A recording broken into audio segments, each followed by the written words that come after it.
Hey everybody, it's Phil with Groovemaster Resellers. We got another estate sale haul. So let's get to it.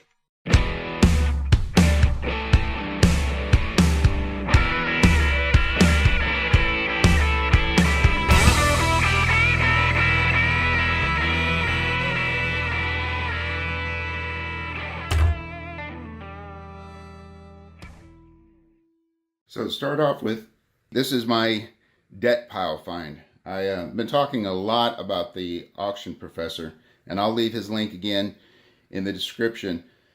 But it's really got me into looking at paper ephemera. I've always loved this stuff. I just didn't know that there was actually value in it. And actually was going through a couple of postcard lots that I've bought years ago and found all this cool stuff.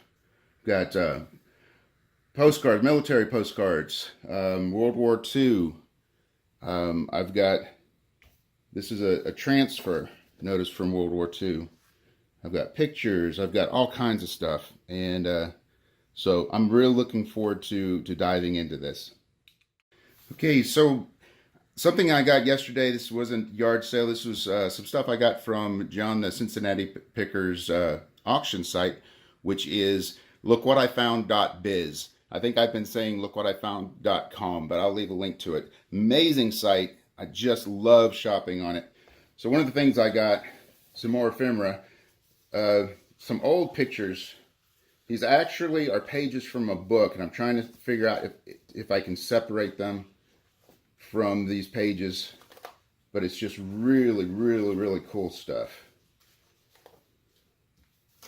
As far as I can tell, it's just circa 1940s. Really cool stuff. And I got 77 45s. I've started collecting vinyl again to sell. He had the pictures of these up, and one of the pictures I did do some research on, and that 145 was worth 60 bucks. So I'm gonna have a lot of fun researching this stuff.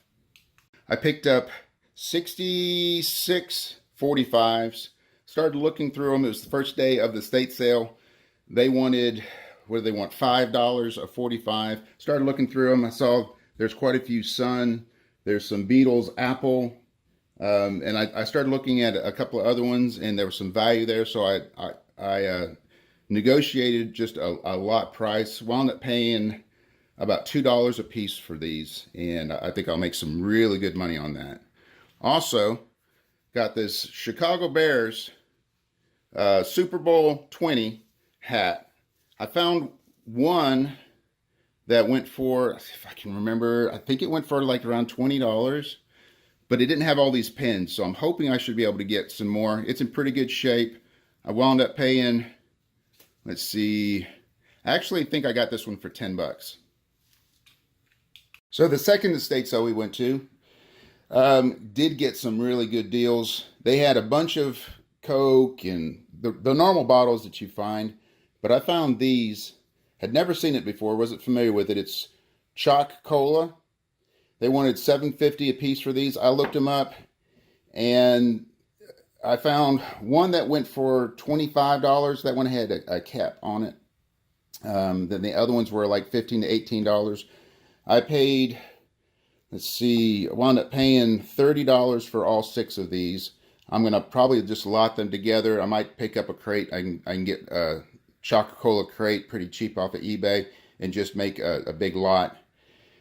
And then this is a bolo, Old Spice. Now the Old Spice, not the stuff that comes in fancy bottles.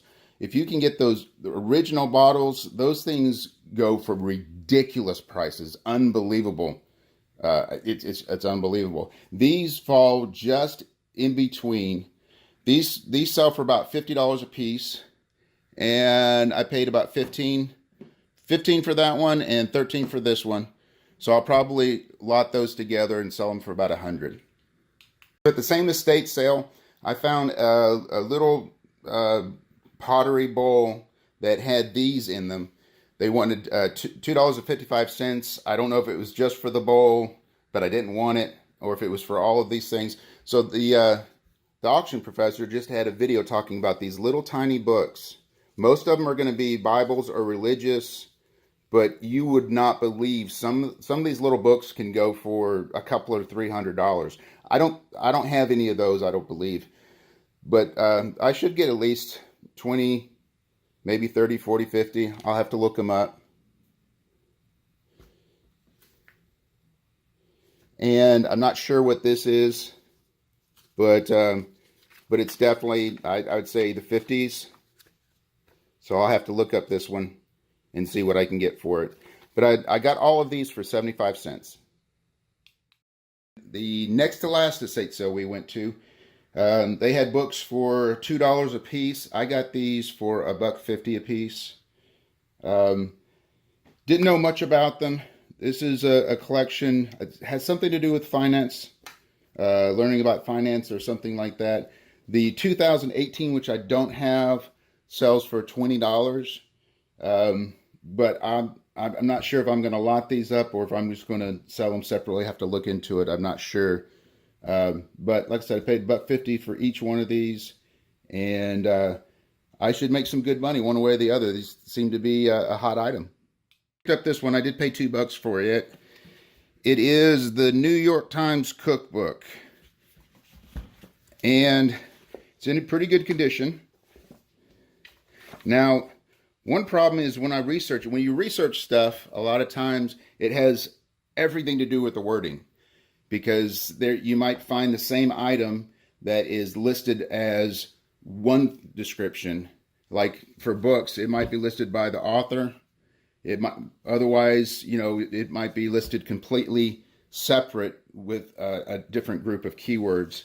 So I'm not sure what I did with this one, but I know I saw two of these that sold for $30 a piece. I just searched this one again, and it's more like 5, 10, 15, maybe 20. In this condition, I'll probably get about $10 for it. Saw this clock.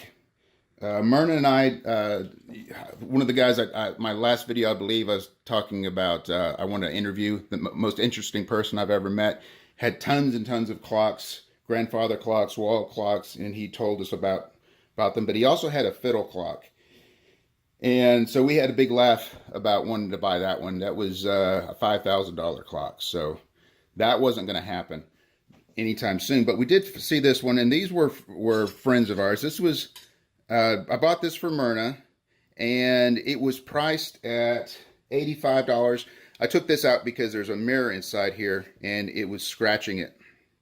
But it's a beautiful clock. It does have one of the tuning pegs is missing, but it doesn't play, so that doesn't matter. But they gave this to us for $25, and main reason they did that was also for a present for Myrna. So this was really cool, but we're going to keep this one.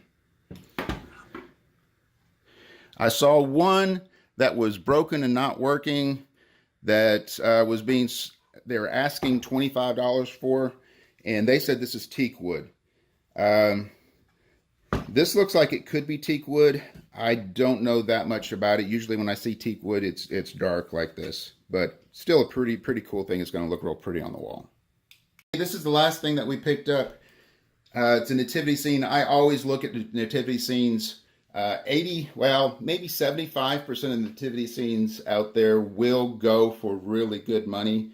There's about 25% of them don't go for much, so you really have to look them up. And what's hard is, like, this one doesn't have any kind of a brand on it, so I couldn't actually find this one. But they're large pieces. They're 13 inches. It's a good size set. It's 10 pieces. I checked. Everything's intact. They're really well made. There's good artistry on it. These are chalk, but they look beautiful. Now, most people that you hear, they talk about Christmas stuff, and they save their Christmas stuff to get it out during Christmas. But here's a bolo for you. A lot of Christmas stuff will go for 2, 3, 4, 5, sometimes even 10 times the price during the year. And I think the reason for that is during Christmas, everybody's getting their Christmas stuff out. They're buying new Christmas stuff. They realize they don't need this anymore, so they throw it on eBay. And during the rest of the year, you've got people who actually collect, and they're willing to spend a lot more. This I got for $10. And just from my past experience, I will probably get $80 at least, if not upwards closer to 125, 150. Now, closer to Christmas time, you can cut that number in half. Well, that's another one in the can. Don't forget to like, comment, subscribe, and hit the ringy-dingy thing. And always remember, no matter what tune life plays you, always find your groove. Come back and see me.